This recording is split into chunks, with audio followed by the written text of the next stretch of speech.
Are you looking to connect with your tarot deck? If you're new here, my name is Elizabeth, and on this channel, we talk about building your spiritual confidence so you can listen to your intuition and read your tarot cards with ease. And today we are going to be talking about the Ace of Wands. We are going to be looking at the numerology, the astrology, the Kabbalah, the tarot timing, and in depth, we are going to look at the symbolism on this card as intended by Pamela Coleman Smith. I can't wait to get started. Let's spin the camera around and take an in-depth look at this card.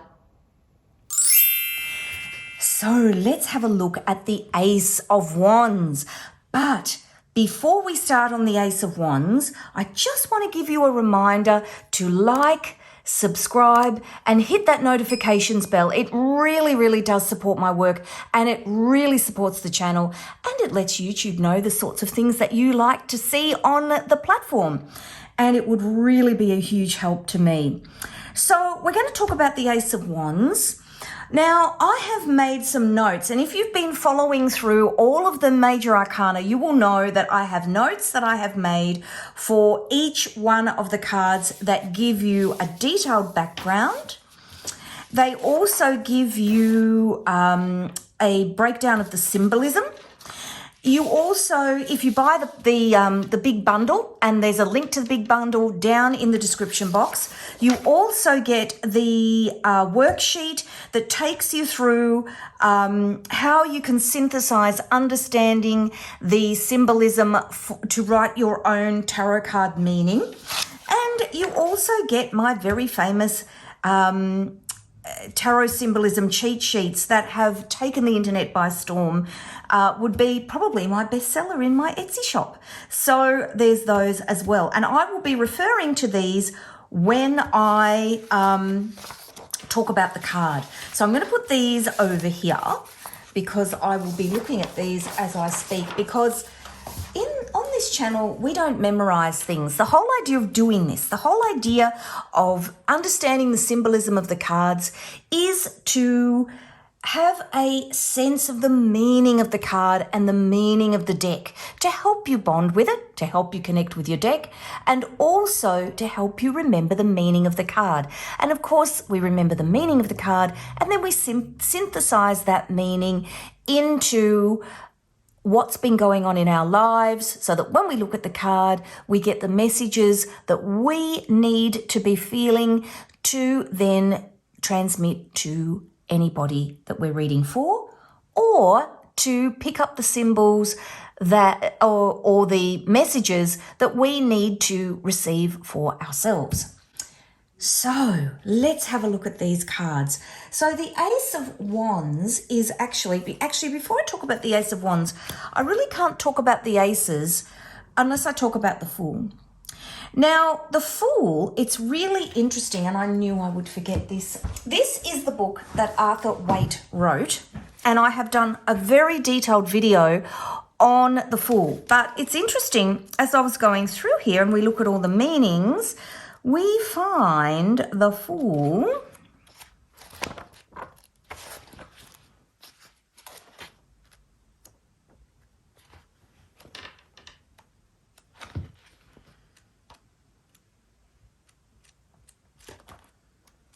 at the end of the major arcana. Now, I've always been taught to talk about the Fool first. I have done a whole video on the Fool and the significance of the placement of the card. But the Fool is 0.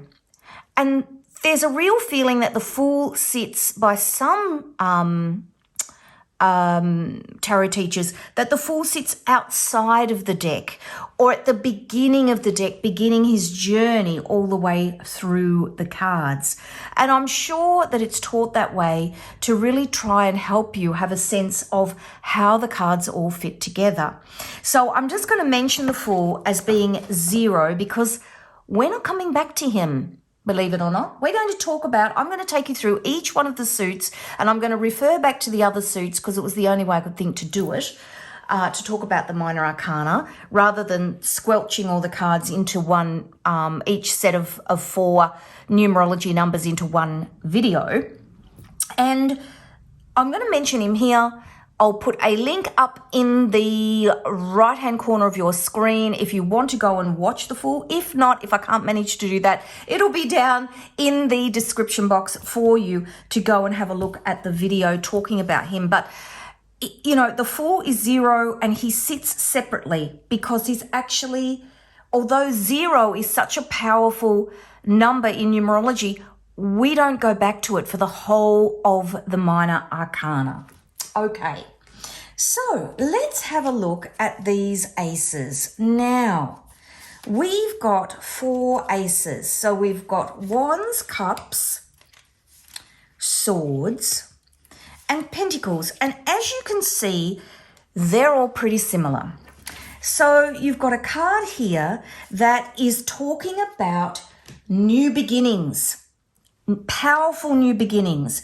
And if we look at this card, you can see that there are a lot of similarities. So you've got the white hand here, this purity of taking action.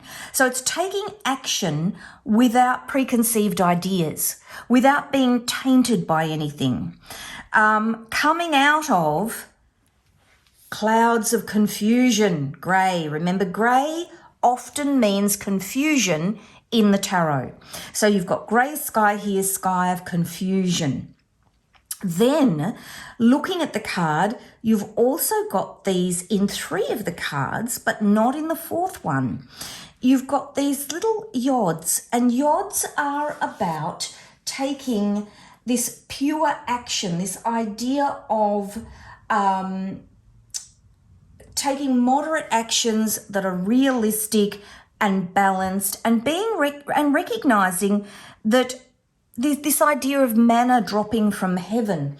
And if you look at the, let's have a look, the Tower card and the Moon card, again, you've got these yods, this idea of moderating your action. Here, creativity and overdrive. How can you moderate your action? How can you tune into a more spiritual way of being?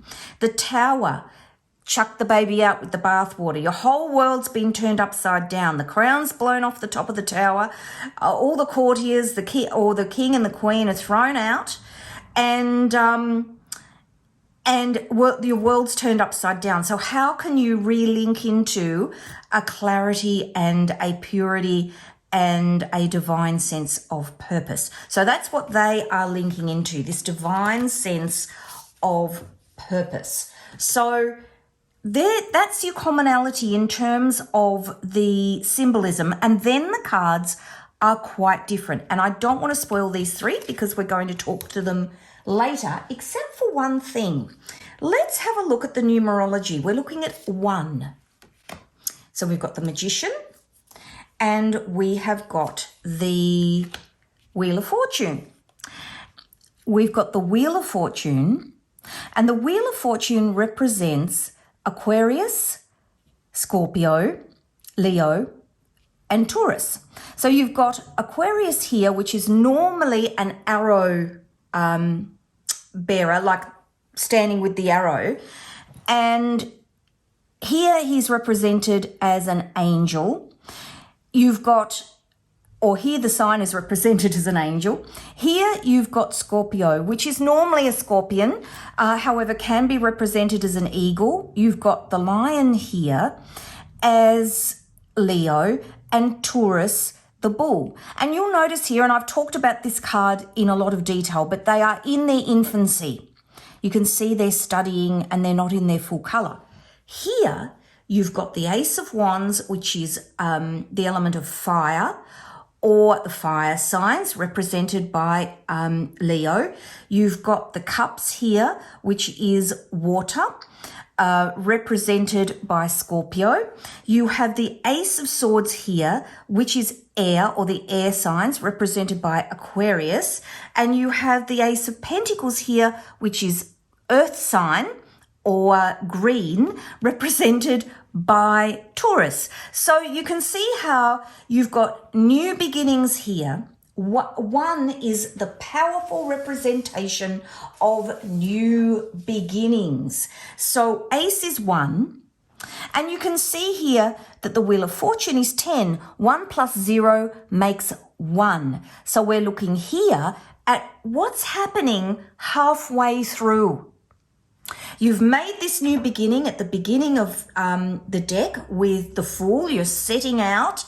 The Magician, you empty your knapsack onto the table. And what do you have?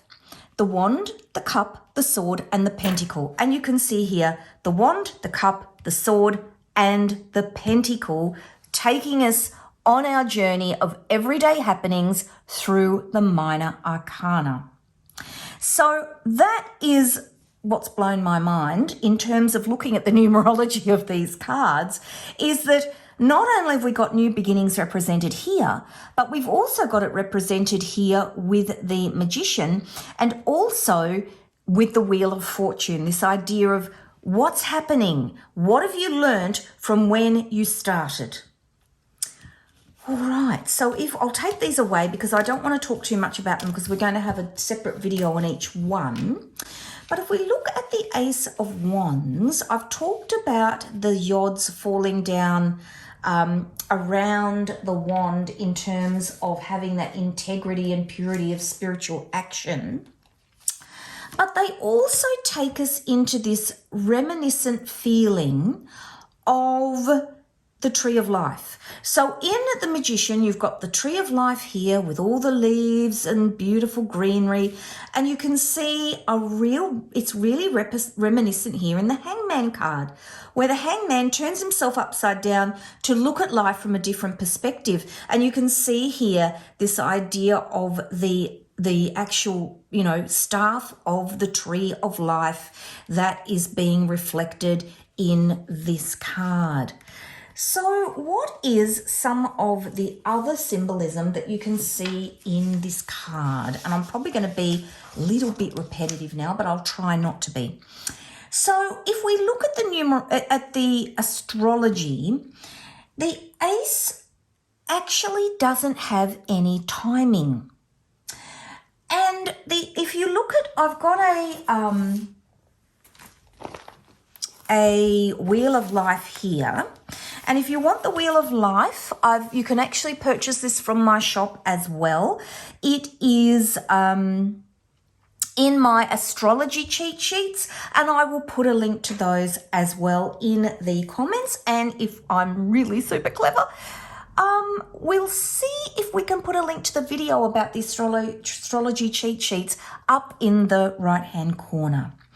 So as you can see, if we look here, now these cards are all very, very tiny, and there's not really a lot I can do about it because I had to fit it all into a page that you can all print if you want or view on your screen. Because I have the odd person say, I can't see all the cards, but if you actually purchase my astrology cheat sheets, I've got the wheel on a cheat sheet, and I've actually got enlarged cards around the outside to help you actually see them in the wheel. But if you look here, you can see the Ace of Wands and the Page of Wands, which of course I haven't dug out of my deck. Of course I haven't. So the Page of Wands, the idea is that the Ace rules through the page, and the idea is that they are ruling the quadrant of space here that is outside the Wheel of Life. And I have actually got a whole cheat sheet that shows these cards sitting on the side and the quadrant that they rule. And when I do some more astrology with you, I'll just find the Ace of Page. For those of you who forget what the cards look like, and of course it's always the last one, isn't it? Always, can't find it.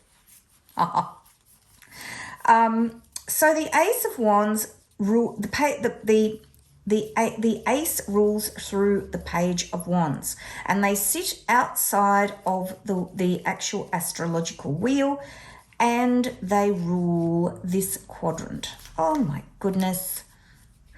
Just when I start talking and then I think, oh yes, but then there's this and then there's that, and I forget. Here he is. Just so you remember who he is. That's the Page of Wands. And the Page of Wands, the ace rules through the page. The ace sits first and then the page sits on top. And this is your quadrant here of cards. And I actually have a sheet. I don't think it's in here, but I will put the link to the astrological cheat sheets video so you can actually see this explained, because I've done a whole video on it. So let's keep moving. So no timing. They are ruling space, not time. They're ruling an actual quadrant of the astrological wheel. Ace of Wands is fire, and but the signs that the card actually rules are Cancer, Leo, and Virgo. So if you really wanted to stretch it to get that quadrant of time of when something might be going to happen, they are the signs that you would be looking at. So the aces sit at the top of the wheel in Kether. Now the Seraphot are different to the actual pathways. Now when we were talking about the major arcana, we talked about pathways. So we talked about energy transferring from one Seraphot to another. This time we're looking at these Seraphot actually owning certain cards, and Kether, which is right at the top of it's the crown of the tree of life in Kabbalah. And please, I apologize because I am very rudimentary with this stuff. I'm sort of talking about it in terms of understanding the tarot, not in terms of understanding Kabbalah. So the idea is that the Seraphot actually emanate energy. So we're not talking about energy transferring from one spot to another. We're talking about energy actually emanating out. So the Seraphot at the top, or the Kether, is about putting out this idea of being in the metaphysical realm, this idea of the infinite. The Seraphot of Kether actually is at the top, so it's the crown, so it's the beginning. It's the representing all the energy that there is. The first movement or motion of symbolic beginning of energy, of God, of spiritual transformation, and it's where we return to. The color at the top is white, and it is the topmost part of the tree representing peace. And you can see here, I've got some symbolism here that are associated with Kether. So if we're thinking about the classical element, we're thinking about fire, which is wands. So we're thinking about strength, activity, your lifeblood, your force. And again, if we're thinking about timing, the traditional timing, and again, there's so many ideas about timing in tarot, but the traditional timing for the Ace of Wands is springtime. So we're thinking about this idea of new growth, new beginnings, and the fire of life that starts with spring when everything starts to grow.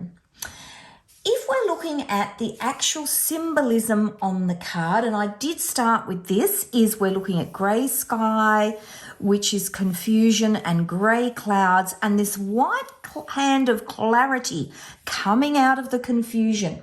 And what's it offering to you? It's offering you a wand. So it wants you to take a wand of action. So this idea of the fire of life, the tree of life, the fire that's within us, and these leaves that are sprouting off that wand, which indicates new growth, new life, and action. This is not a dead piece of wood. This is a piece of wood that's alive with wanting to get on with life. The castle at the background represents a secure home on top of a mountain. It also represents the heights of what it is that you're taking action to reach. The river here is this idea of continuity of change. You stay the same, or you might feel like you want to stay the same, but there's an importance that you need to stay in flow with what is going on around you as you're taking meaningful action. White symbolism, of course, we know is about purity of action. Your grey symbolism is about confusion. Green is, of course, fertility, abundance, nature, hope, nurturing, and action. And we see that down here in the fields, in the foreground, and the trees, setting this scene of taking this life's journey, going with the flow, taking action to get to where you need to be. So that's your Ace of Wands. I love the way it fits in with the deck. I do hope that you have enjoyed this video and it's given you a new perspective on the Ace of Wands. If you love my work, please don't forget to like, subscribe, and hit that notifications bell. I do thank you if you've made it all the way to the end of this video, and I will see you again in the next video. Take care. Bye-bye.